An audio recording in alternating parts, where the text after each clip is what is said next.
العالمين والعاقبة للمتقين. أعوذ بالله من الشيطان الرجيم. بسم الله الرحمن الرحيم. لقد من الله على المؤمنين إذ بعث فيهم رسولا من أنفسهم يتلو عليهم آياته ويزكيهم ويعلمهم الكتاب والحكمة وإن كانوا من قبل لفي ضلال مبين. صدق الله العظيم.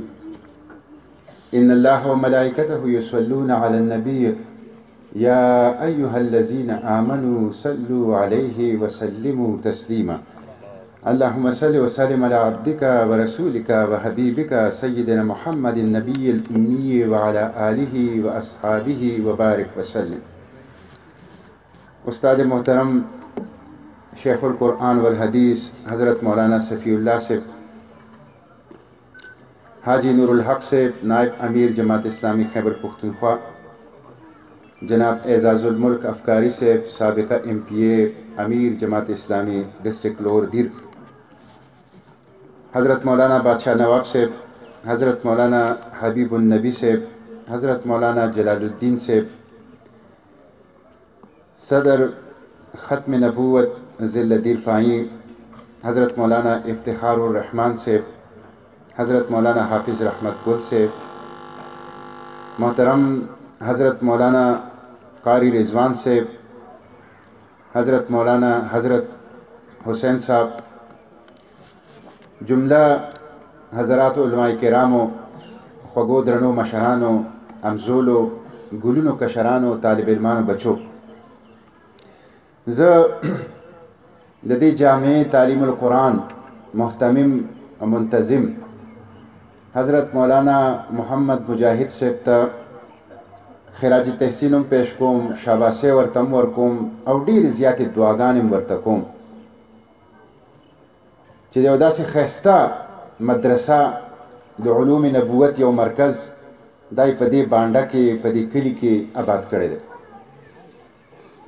زه بچو ته د دې استادانو ته مبارکباد ورکوم. داسې ښایسته بچي په دې کپړو کې او په دې لباس کې هم یو نور دی او په دې سیرو کې او په دې مجلس کې هم یو ښکلا او یو نور دی.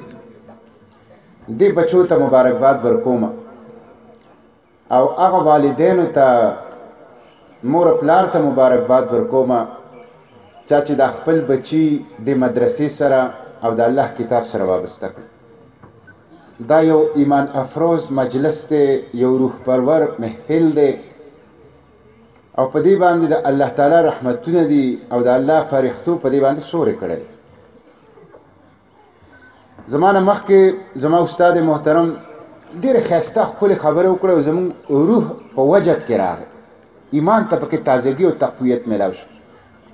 او زه چې کله هم د هغې درس واورم او د هغې خطبه او خطاب واورم نو ماته یو زبردست قسمه روحاني تسکین او یو روحاني لطف د هغې نه حاصلېږي.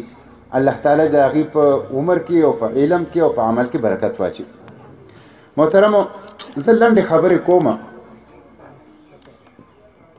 او یو څو داسې خبرې کوم چې هغه تکرار پکې نه وي. دین اسلام د الله د پیغمبر صلی الله علیه وسلم د نبوت او د رسالت مقاصد د الله کتاب قرآن شریف مونږ ته بیان کړي دي. حضرات علماء کرامو د هغې تذکره مخکې وکړله، ان اقیم الدین، چې دا دین قایم شي، لیظهره علی الدین کله، دا دین غالب شي، امام شي او قائد او رهبر او رهنما او پیشوا شي. دین اسلام د الله پیغمبر صلی الله علیه وسلم د دې لپاره نو راوړی چې دا به صرف په مدرسو کې د درس او تدریس پورې محدودي. دین اسلام دا تقاضا او مطالبه صرف نه ده چې دا به صرف مراسم عبودیتی یو څو عبادتونه وبونکو.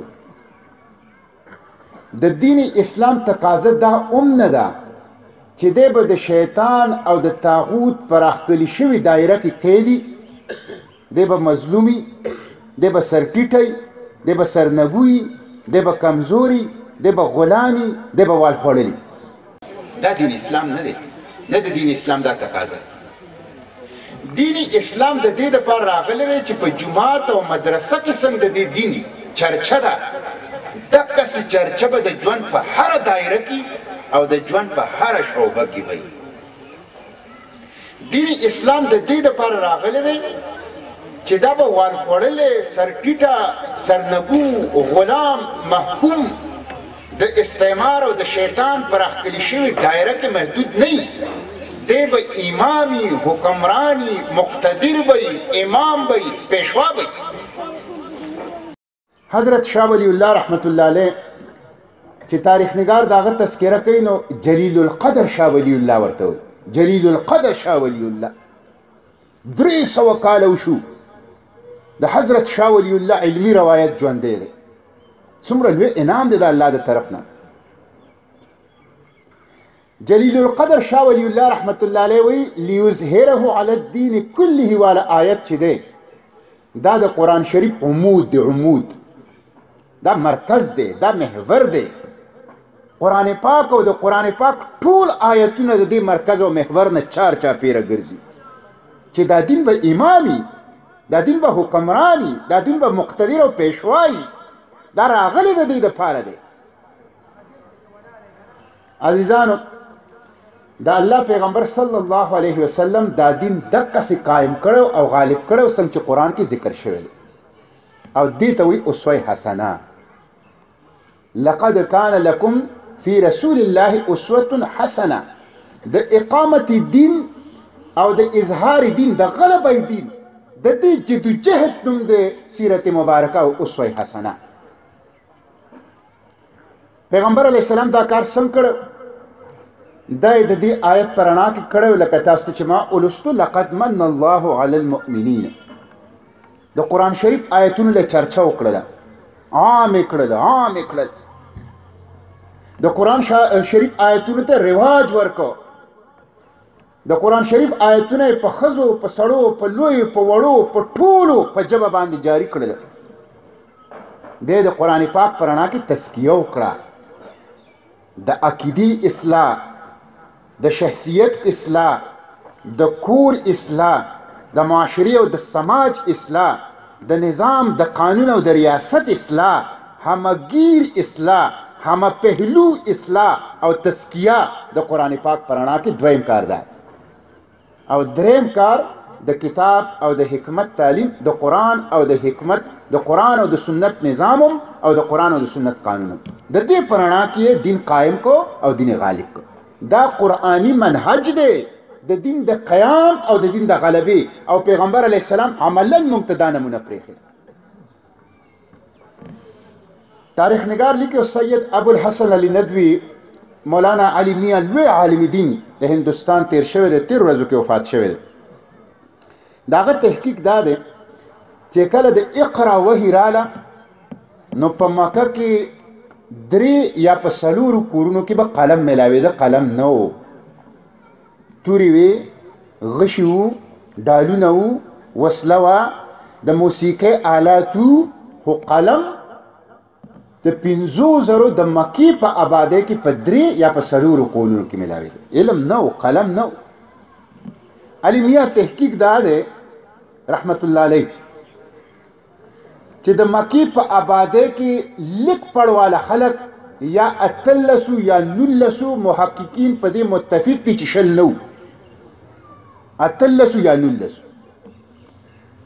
په یو داسې معاشره کې بیا علم عام شي اسلام علمی تحریک دی مسلمان او د قلم نه لري مسلمان او د کتاب نه لري مسلمان او د تحقیق نه لري مسلمان او لایبرری نه لري مسلمان او جماعت او مدرسې نه لري مسلمان او طالب علم او استاد نه لري د دې تصور نشي کېدی صاحب قرآن و بیذوقی طلب صاحب قرآن و بیذوقی طلب العجب ثم العجب ثم العجب دا خو ډیره عجیبه خبره ده ځان ته صاحب قرآن او علم سره د مینه نشته ځان ته صاحب قرآن او د قلم کلچر دی نشته ځان ته صاحب قرآن او تحقیق پیژنې نه دا خو ډیره عجیبه خبره ده اقبال رحمت الله علیه نو دا علمی تحریکو او د دې په نتیجه کې بیا هغه نسل تیار شوی چې حضرات مفسرینو هغې ته جیل القرآن ویلی دی، قرآني نسل. عقیده د قرآن په رڼا کې، شخصیت د قرآن په رڼا کې، کور د قرآن په رڼا کې، سماج د قرآن په رڼا کې، ریاست او مملکت او نظام د قرآن په رڼا کې، ټول هر یو څیز تعمیر او تشکیل د قرآن په رڼا کې وشو د هغه نسل په ذریعه جیل القرآن. دا جیل القرآن چېرته تیار شو؟ دا په دار ارقم کې تیار شو، مدرسه وه. دا جیل القرآن چېرته تیار شو؟ دا په صفا کې تیار شو. The first residential university in human history. انسانی تاریخ کې لومبۍ اقامتي جامعه دا صفا وه. دا د مدرسو دینو، دا د مدرسو پیداوارو چې هغه نسل ته تیار شو چې عقیده د قرآن په رڼا کې، کردار د قرآن په رڼا کې، شخصیت د قرآن په رڼا کې، بهترین جرنیلان، بهترین ریاستکار، بهترین عالمان دنیا ته یو نوی نظام ورکړ، دنیا ته یو نوی ریاست ورکړ، دنیا یې الله او د الله رسول سره وابسته کړل. نو دا د مدرسو دین دی. نورونو دا مدرسې د علوم نبوت مراکز دي او دا د الله د پیغمبر صلی الله علیه وسلم هغه د نبوت د مقاصدو پوره کولو ذرایع دي. دا د دهشتګردۍ اډې نه دي. دا څوک بدبخته چې وایي چې د جهالت مراکز دي، دا د جهالت مراکز، دا د نور مراکز دي، دا د علم مراکز دي، دا د انقلاب مراکز دي، دا د علوم نبوت عظیم نشرګاهونه دي، عظیم نشرګاهونه دي. محترمو، دا علما دي چې همیشه د اسلام او د شعائر اسلام بیرغ او جنډه اوچته ساتلې. وخت مختصر دی، زه خو اکثر په دې سنټ کې م راپاسم او زه خو په خپله مدرسه کې مې سبق نه دی ویلی، یونیورسټۍ کې مې ویلی دی، طبیعاتو کې مې 14 پاس کړی دی، مې فزکس مې کړی دی. خو مولانا ګوهر رحمان صاحب مرحوم محفوظ شاګرد یم، د هغه نه مې قرآن ویلی دی. د مولانا اسماعیل صاحب او مولانا صفی الله صاحب غوندې حضرات علماء کرامو مې شاګردي کړې ده. نو زه په سنټ په فلور باندې چې کلم د مدرسو حوالې سره خبر وشي نو راپاسم، او دا زما د دې استادانو برکت دی چې الحمدلله هلته کومه زه خبره وکړم د لوی نه لوی سیکولر او بدبودار سیکولر هم بیا خوله نشي کولاولی. نو هلته خو په سنټ کې زه دا خبرې کوم، وخت دلته مختصر دی، زه د هغې تفصیل نه ځم، خو زه اکثر دا خبره کوم چې ګوره دې ملکان ته پیرنګي راغی او د پیرنګي نه مخکې رنجیت سنګ راغی، خیبر پښتونخوا ته راغی، دې ملکان ته راغی. د دې رنجیت سنګ مقابله او د دې پیرنګي مقابله دا د تاریخ سبق دی او دا تاریخ موږ نه دی لیکلی، زموږ دشمن لیکلی دی. هغه د دې خبرې اعتراف کوي. الفضل ما شهدت به الاعداء. خوبي هغه ده چې دشمن اعتراف وکړي. دشمن اعتراف کړی دی چې پیرنګي ته او رنجیت سنګ ته مزاحمت او جهاد دا صرف او صرف حضرات علماء کرامو او د هغې سره مرسته کوونکي مخلصین مسلمانانو کړی. دا سنډاکې مولا، دا هډې مولا، دا په دې ملکان کې زه چې په دې غر ته راوخېږم دې ټاپ ته، نو دا زړه مقبره چې دی کې ټول د ملکان شهدا دفن دي، او چې په دې جنګ کې کم پیرنګیان مړ شوي هغه د مردان په چاونۍ کې دفن دي،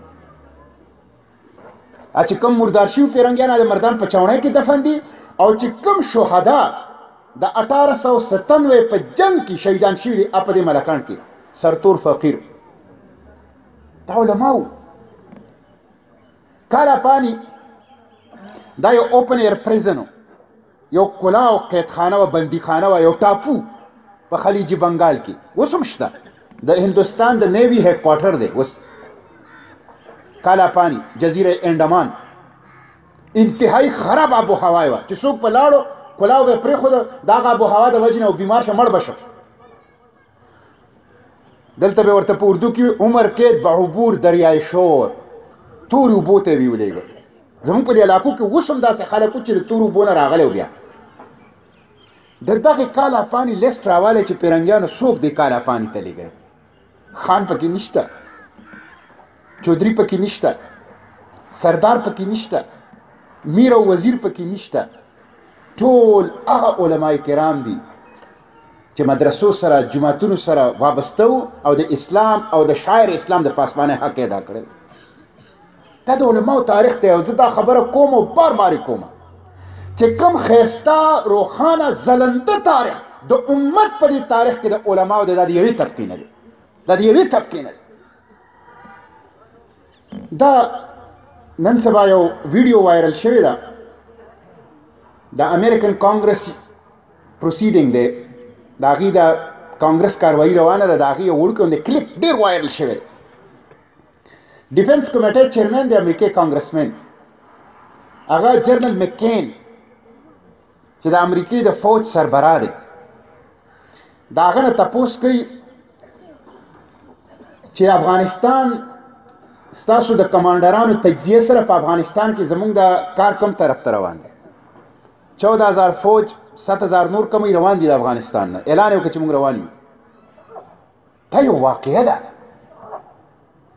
نو هغه ورته وایي چې ستاسو د کمانډرانو تجزیه څه ده چې افغانستان کې موږ کم طرف ته روان یو، دا اوښ کم طرف ته سملي. نو هغه ورته جواب ورکوي، انګریزي کې ورته وایي، او هغه جمله زه بار بار اورم، هغې سره زما ایمان تازه کېږي.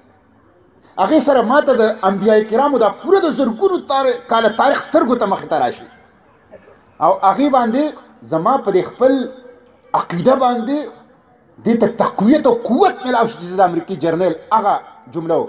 هغه ورته وایي مسټر چیرمن، انګریزي کې دا جمله مختصر جمله ده، مسټر چیرمن I believe we are in stalemate. مسټر چیرمن زما دا یقین دی بدترین شکست موږ ته مخې ته دی. دا اوسنۍ خبره ده.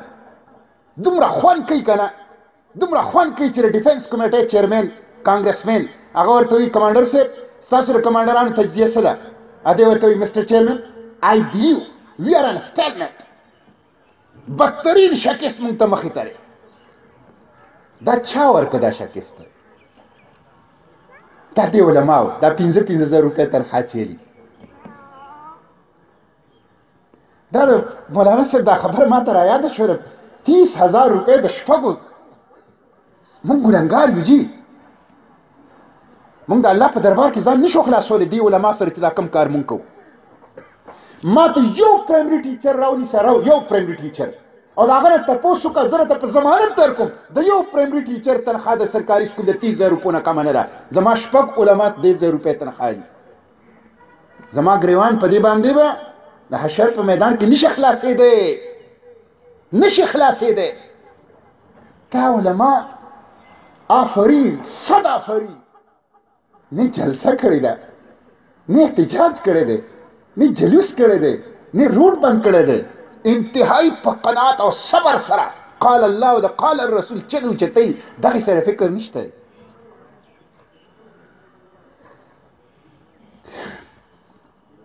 تاریخ په کتاب کې راځي چې د دمشق یو ظالم گورنر و او په معمولی خبره باندې به جلاد ته وي سر واخه. د هغه جلاد ډېر مشهور و، خوب په خلکو د هغه د دربار نه کو. شیخ سعید حلبي هغه یو شیخ و، ډېر لوی عالم و، لکه څنګه چې زموږ د علما د دنیا نه بې نیازه د الله او د الله د رسول د دین خدمت کوي. دین خدمت یې کو. کینورو بغضیانو خلکو حاسدانو هغه ته ووایي چې دا خو ډېر لوی دغه دی او د ډېر لوی په عوامو کې حیثیت دی، دی تا پسې کې وړي حسابوي نه دی راوغواړه.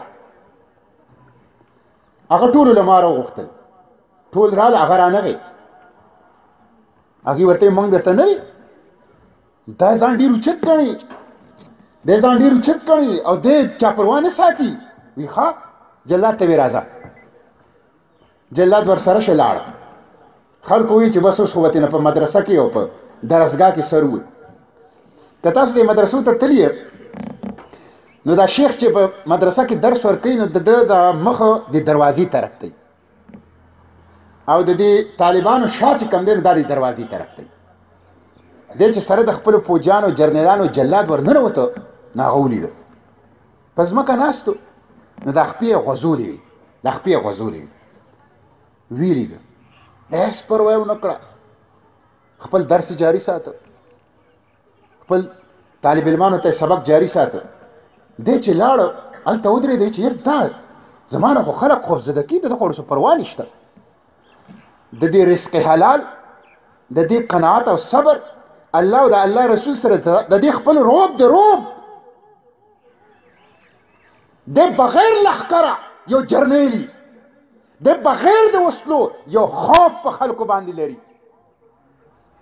هغه باندې د سیرې دا روب په غالب شو یو ساعت ولاړو بیا لاړ غږ یې ومونه کړ خلک حیرانو چې دا کار خو د چې ته کړی نه دی نن یې جلاد ته اړو تکلیف ورنه کړ دا څنګه چلو شو چې لاړ هلته داسې یو د اشرفو یو تیلی جوړ کړو دا شیخ صاحب له اوسه هغه سړی چې راغی شیخ صاحب ته تیلی ورکړه شیخ ورته وایي دا څه دي وایي دا ګورنر صاحب اوس راغلی و واپس چې لاړ نو دی تا له راولېږه هغه ورته تیلی واپس کړه او واپس کولو سره یې ورته یو جمله ووایي او هغه جمله په هغې باندې د ادب لوی لوی لایبرري قربان شه د ادب لوی لوی لایبرري په قربان شه جمله ورته شیخ صاحب څه ووایي ورته وایي ګورنر صاحب ته دې ووایه چې څوک خپې غوځولی شي هغه لاس نه غوځوي چې څوک خپې غوځوي هغه لاس نه غوځوي دې خپې غوځولي دي علماو درس و تدریس ته خپې غوځولي دي لاس نه غوځوي دا خودداره خلک دی چې کله په دې خبره په دې ولس په دې دین باندې امتحان راغی د ټولو نه مخکې به دې مدرسو نه راوتي د امت قیادت په بیا کوي د دې قدر وکړئ دا د ځمکې ستوري دي ستوري زمونږه دا د ځمکې ستوري دي محترمو د دې علماو د وجې نه دا دین په دې دنیا کې د دې دا هواګانې چلیږي ورنه حکمرانانو موږ څه ته پرېښي موږ سره خو هر څه شته 1 ارب 70 کروڑ آبادي ده 80 لاک ریګولر آرمي ده 3 بهترین بندرګاهونه ابنای هرمز نهر سویز ابنای ملاکا دا 3 واړه د امت مسلمه دي ټول تجارت بحري په دې کېږي 70% قدرتي دولت د دنیا موږ سره پروت دی 70% د ځمکې په منځ کې نوري یو زمونږ په اواز زمونږ په اوبو زمونږ په ځمکه دنیا یو بل سره رابطې کوي موږ سره د سیسیس کمې دی خو بیا محتاج یو غلام یو لومبۍ قبله مو په قید کې ده د یونایټډ نیشن های کمیشن فار ریفیوجیز UNHCR تازه ترین اعداد شمار دادي چې په انساني تاریخ کې په لومړي ځل باندې 6 کروڑه انسانان مهاجر دي او په دې کې 90% مهاجرین د امت مسلمه سره تعلق لرونکي يهوديان مهاجر عیسایان مهاجر بوتمت مهاجر دا بتانی لیدلی مسلمان مهاجر د دې هر څه نه ولې د نااهله حکمرانانو د لاس علامه اقبال زما د خوښ شاعر دی او هغه د قرآن و سنت ترجمانی کړی د خپل فارسی او په اردو کلام کې هغه وایي آنچ شعرا را کند روباه مزاج احتیاج است احتیاج است احتیاج آنچ شعرا را کند روباه مزاج کم هغه سیز دی چې د زمریانو نه لومبړې جوړې کی د زمري نه لومبړه جوړه کی کم سیز دی احتیاج است احتیاج است احتیاج محتاجی ده دې ظالمانو موږ محتاج کړیو پیسې د هغې نه الو ټیکنالوجي د هغې نه الو علم د هغې نه الو نظام د هغې نه الو همګیر محتاجي په امت مسلط کړې ده او زمري امت نه دې ظالمانو لومبړی مزاج ولا ورکړی محترمو په دې وجه موږ له دین د قیام او د غلبې دپاره چې د جهد پکار دی او دا به د قرآن و سنت د ابلاغ او د نشر و اشاعت په ذریعه سره همګیر تربیت او تزکیې په ذریعه سره او د قرآن و سنت د نظام دپاره د کوششونو په ذریعه سره کیږي آخري خبره کوم د خپلې خبرې راغونډو موږ له بیداري پکار ده ځکه چې زموږ دشمن نه صرف بیدار دی حملاور دی په موږ امت مسلمه انسرکل ده امت مسلمه ګیره کې ده موږ په حالت امن کې نه په موږ یو لوی جنگ مسلط دی دا جنگ فوجي میدانونو کې دی ابلاغي میدانونو کې دی د معیشت میدانونو کې دی او د عقیدې او د تهذیب او د نظریې په میدان همګیر جنگ د رسول الله په امت مسلط دی او همګیر اتحاد عالمي جهانی دا د امت خلاف د امت دشمنانو کړی دی. موږ په یو داسې وخت کې ژوند تیرو، سترګې کولاول پکار. دا د مدرسو خلاف چې پروپاګانډا کیږي، یو څو څیزونه دي چې هغه د جنګ هدف دی. لومبی څیز دی مدارس دي. په دې سند کې زه پاسم ډېر ټیک ټاک سړی به داسې خبرې به د مدرسې په باره کې کوي ته به یې کوي چې ته د یورپ او د امریکې نه راغلی. مدارس 15 واړه بورډونه دي، 15 واړه. اتحاد مدارس دینیه په نوم سره هغې اتحاد کړی او هغې حکومت ته دا خبره کړې ده، څو کاله مخکې ورته کړې ده چې مدرسې رجسټریشن کوي، تیار دي دې ته. مدرسې بینک اکاؤنٹ کولاوي، تیار دي دې ته. مدرسې په چارټرډ فرم باندې اډیټ کوي، تیار دي دې ته. زما د ورور مولانا مجاهد صاحب خو اوس هم تاسو ته پوره اعداد شمار پیش کړل، اډیټ کوي، تیار دي دې ته. مدرسې انګریزي او کمپیوټر پړاول په خپله شروع کړي دي بغیر ستاسو د تعاون نه، دې ته تیار دي. مدرسو ته اجازت ورکړي چې بینک اکاؤنٹ کولاو کی، خو سټیټ بینک اف پاکستان سرکولر کړی دی چې د مدرسو اکاؤنٹ به نه کولاوي. ان جی او ته اجازت شته دی،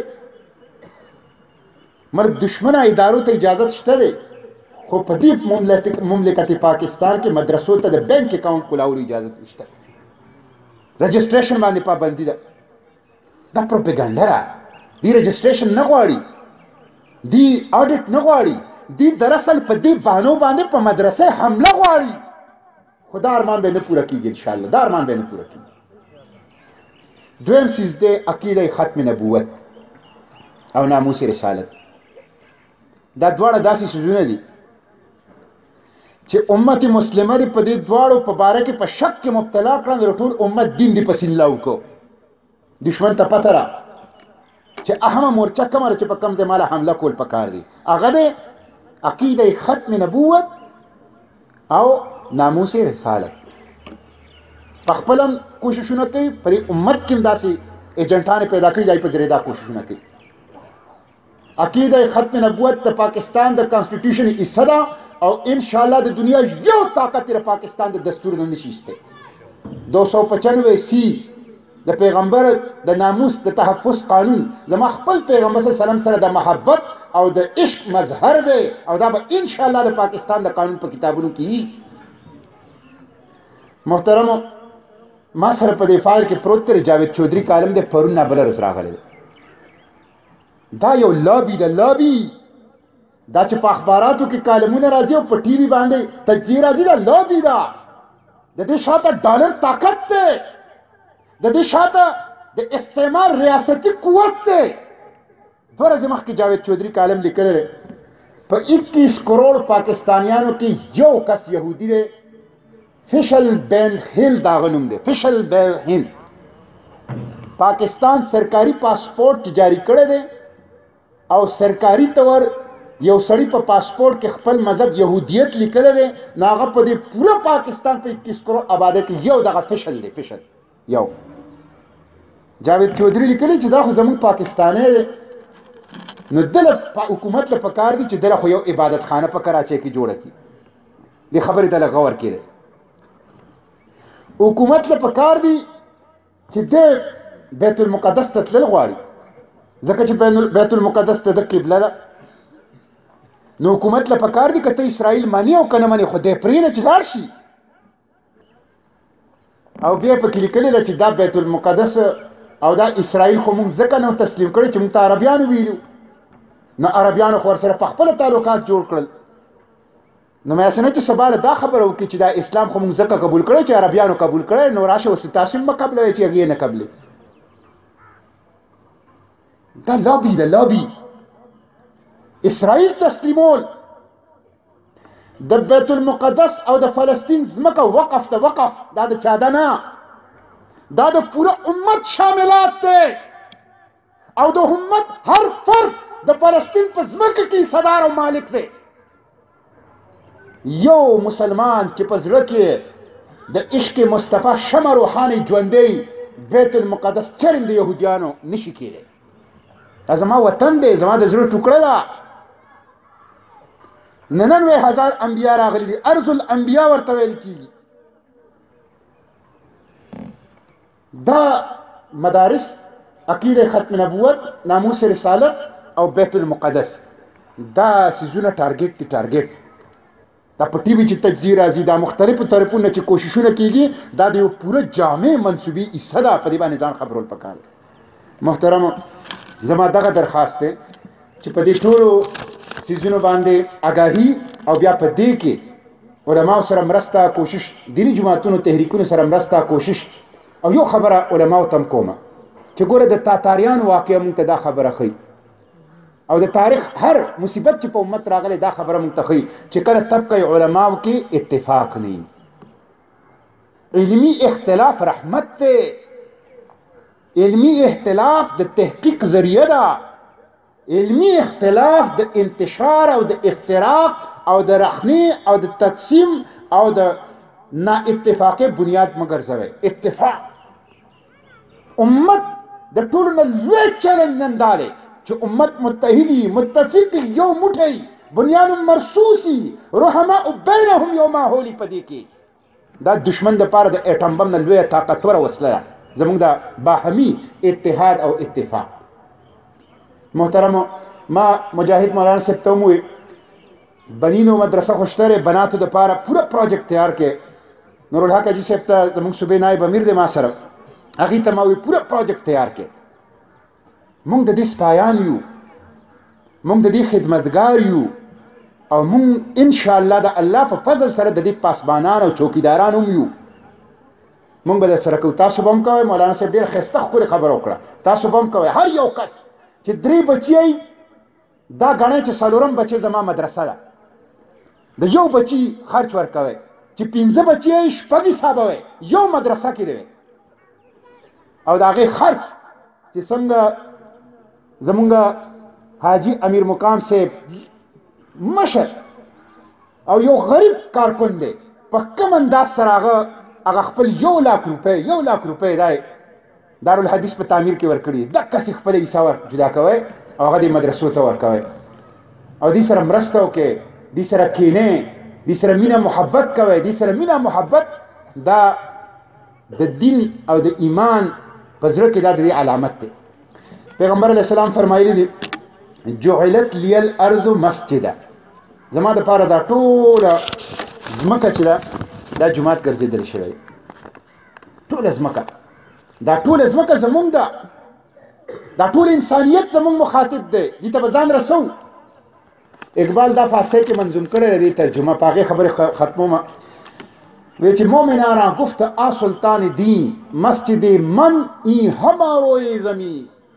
مومنانو ته سلطان دین ویلی دی چې مسجد من ای هماروی زمین، زمونږ دا جماعت دا ټوله ځمکه زمونږ جماعت دی.